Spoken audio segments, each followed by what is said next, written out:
This is SportsCenter. That's right. It is indeed SportsCenter. Amina Smith, Shea Cornett here with you. We're going to get you ready for Game 7 of the Stanley Cup Final tonight. We will have Mr. Game 7. That's Mark Messier join us. And we'll bring you live reports from Florida and Edmonton. The best two words in sports. Game 7, folks. Oilers and Panthers. 8 Eastern tonight on ABC. The Oilers are looking to make history and overcome a 3-0 deficit in the Stanley Cup Final. The 1942 Maple Leafs remain the only team to achieve that feat and win the Cup. Meanwhile, the Panthers can make some history of their own and take home their first Stanley Cup in franchise history. Home teams are 12-5 all-time in Stanley Cup Game 7. For the Oilers, Connor McDavid looks to cap off one of the best playoff runs in NHL history. He has 42 points in these playoffs, fourth most in a single postseason in the Stanley Cup playoffs.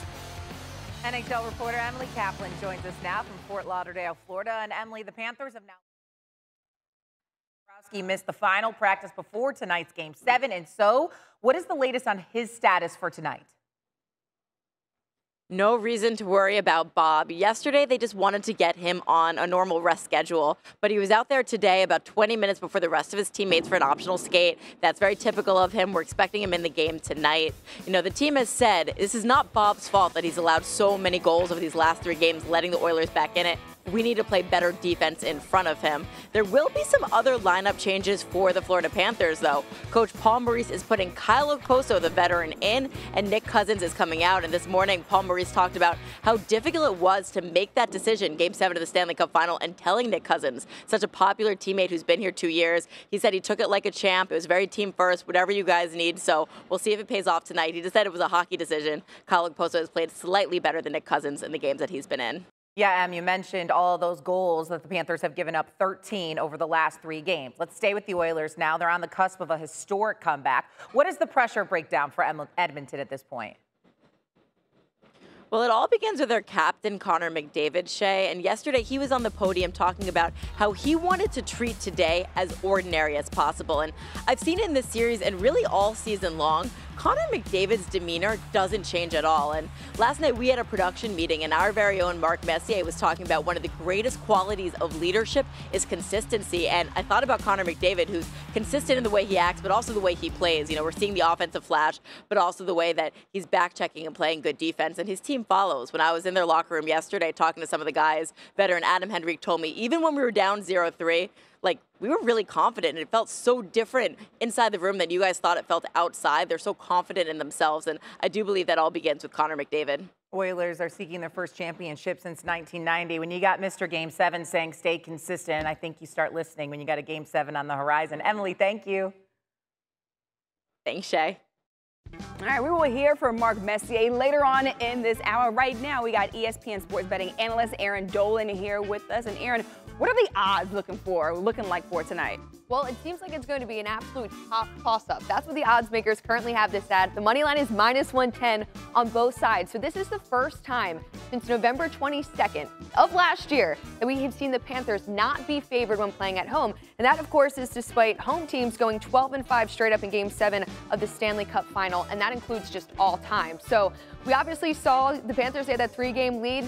Lost the lead, but the public is currently backing the Oilers tonight. 69% of the tickets as well as 53% of the money. So it's going to be an interesting one, but it seems like a toss-up. Yeah, it seems like everyone wants the Oilers to win. What's the trend that bettors should be aware of going into Game 7? Oh, the under. The under has been very profitable. So 16 of the last 17 games, we've seen the under cash when it's 5.5. And this goes for all Stanley Cup history, Game 7s. Now, the only time we saw an over was back in 1950, so it's been quite some time. So this Game 7 under trend is definitely one to note. But I will say in this series, if you look back at the last 4 games, we've seen the over cash. Now, some of that has come down to goaltending. And of course, this is a Game 7, so you think defense is going to be big in this one. But the line's a little juicy in terms of the under. It was -160, now moved to -155. But nonetheless, the under is a huge trend to follow. A lot of movement with this Game 7. Aaron Dolan getting us ready to win some money later on tonight. Hopefully. Let's hope. Fingers crossed. Thanks so much, Aaron.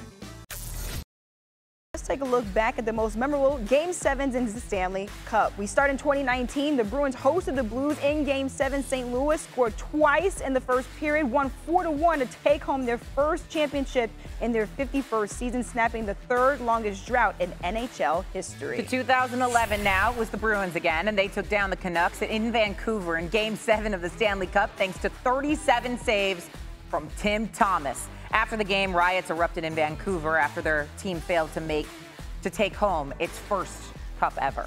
The Penguins got their revenge on the Red Wings in Game 7 of the 2009 Stanley Cup Final. Rematch from the prior year, Marc-Andre Fleury made a crucial save on Nicholas Lindstrom's shot in the final seconds to secure the win. In 2004, the Lightning captured their first Stanley Cup with a Game 7 win over the Flames. Ruslan Fedotenko scored Tampa's only 2 goals in the first 2 periods to give the Lightning their first cup ever. In 2001, the Avalanche took down the defending champion Devils in Game 7. Hall of Fame defenseman Ray Bourque won his first and only Stanley Cup in the final game of his storied career. And back in 1994, Stanley Cup final between the Canucks and Rangers in Madison Square Garden. The captain, Mark Messier, put the Rangers up 3-1 in the second period, which proved to be the deciding goal for the New York Rangers. For more, we bring in Mr. Game 7 himself, Mark Messier. You got the shirt on right now. You've played in 9 Game 7s. These two teams, they've got a clean slate coming into this one. How do you think the players are feeling just hours before puck drop?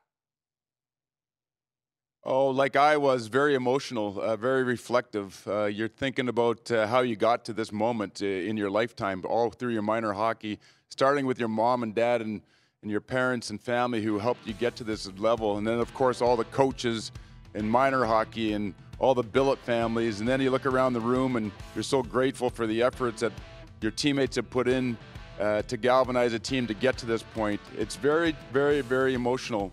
Unfortunately, though, it can't last long. You got to push that aside and think about how you're going to execute a game plan to go on and win this Game 7. It's going to be a great game. Can't wait for it to start. Yeah, very emotional experience with everything just basically flashing before your eyes. The Panthers, they've blown 3 chances to win it all. What do they need to do tonight in order to hoist that Stanley Cup?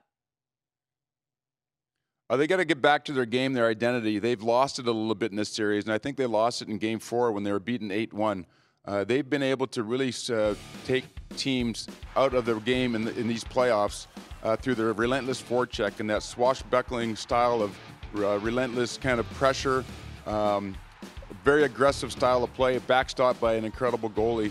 The Oilers have been able to kind of get them off their game a little bit. They're not quite sure whether they should stay aggressive or sit back and play more defensive, and because of it, they're getting caught in between. But for Florida to win tonight, they're going to have to get back to what got him here in the first place, and that's a really hard, aggressive forecheck, and hopefully get the saves from Bobrovsky. Home teams, they're 12-5 all-time in Game 7s of the Stanley Cup Final. Real quick before you go, Mark, who do you have winning tonight for Game 7 and hoisting that Stanley Cup?